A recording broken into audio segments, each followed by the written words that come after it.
Hi అండి అందరికీ. ఈరోజు నేను చేసే రెసిపీ వచ్చేసి పల్లీ చట్నీ అండి.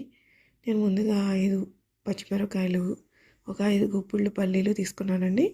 అదే అండి పల్లీలని వేరుశనగ గుళ్ళు అని కూడా అంటారు. వీటిని ఒక కడాయి పెట్టుకొని కొంచెం ఆయిల్ వేసి వేరుశనగ గుళ్ళు, పచ్చిమిరపకాయలు వేసి వేయించుకోవాలండి. నేను ఈ చట్నీని ఇడ్లీలో చేస్తున్నానండి. ఈ విధంగా మధ్య మధ్యలో కలుపుతూ వేయించుకోవాలండి.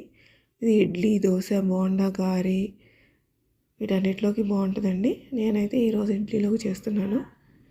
ఇవి సిమ్లో పెట్టి వేయించుకోవాలండి. సిమ్లో పెట్టి వేయించుకుంటే ఈవెన్గా వేగుతాయి.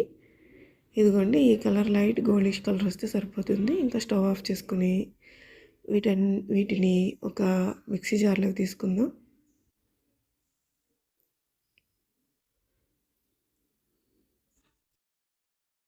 ఇదిగోండి మిక్సీ జార్లోకి తీసుకుని వీటిని చల్లారనిచ్చాక అప్పుడు గ్రైండ్ చేసుకోవాలి. ఇదిగోండి చల్లారినాక నేను కొంచెం చింతపండు, మరీ ఎక్కువ వేస్తే బాగోదండి, చట్నీ పుల్లగా ఉంటే బాగోదు.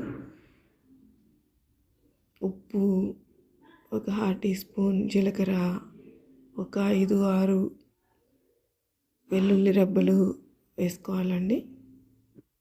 5-6 వెల్లుల్లి రెబ్బలు వేసుకొని కొంచెం కొంచెం వాటర్ పోసుకుంటూ గ్రైండ్ చేసుకోవాలండి. ఈ చట్నీ కొంచెం బరగ్గా గ్రైండ్ చేసుకుంటేనే బాగుంటుందండి.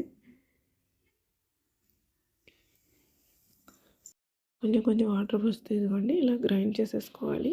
గట్టిగానే ఉండాలి, అంతేకాకుండా కొంచెం లైట్ బరగ్గానే ఉండాలి. అప్పుడే మనకి హోటల్ స్టైల్ చట్నీ లాగా ఉంటుందండి. ఇదిగోండి ఇప్పుడు ఆ చట్నీని నేను 2 పార్ట్స్ చేసుకున్నాను. ఈరోజు తినే దానిలో కొంచెం వాటర్ పోసి ఈ విధంగా చేసుకున్నాను. దీన్ని ఇప్పుడు పోపు వేసుకుందామండి. మిగతా సగాన్ని నేను బాక్స్లోకి తీసేసుకుని ఫ్రిడ్జ్లో పెట్టుకుంటానండి. అది రేపొద్దున పోపు వేస్తాను దానికి.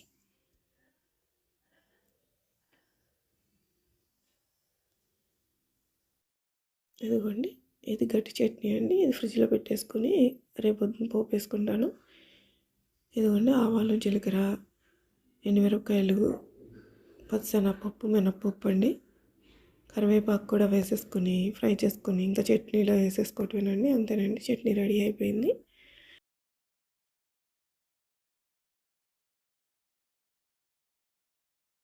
చట్నీ చాలా చాలా బాగుంటుందండి. తప్పకుండా ట్రై చేయండి. ట్రై చేసి ఎలా వచ్చిందో కామెంట్ చేయండి. ప్లీజ్ అండి లైక్ చేయండి, షేర్ చేయండి, సబ్స్క్రైబ్ చేయండి. థ్యాంక్ యూ ఫర్ వాచింగ్ అండి.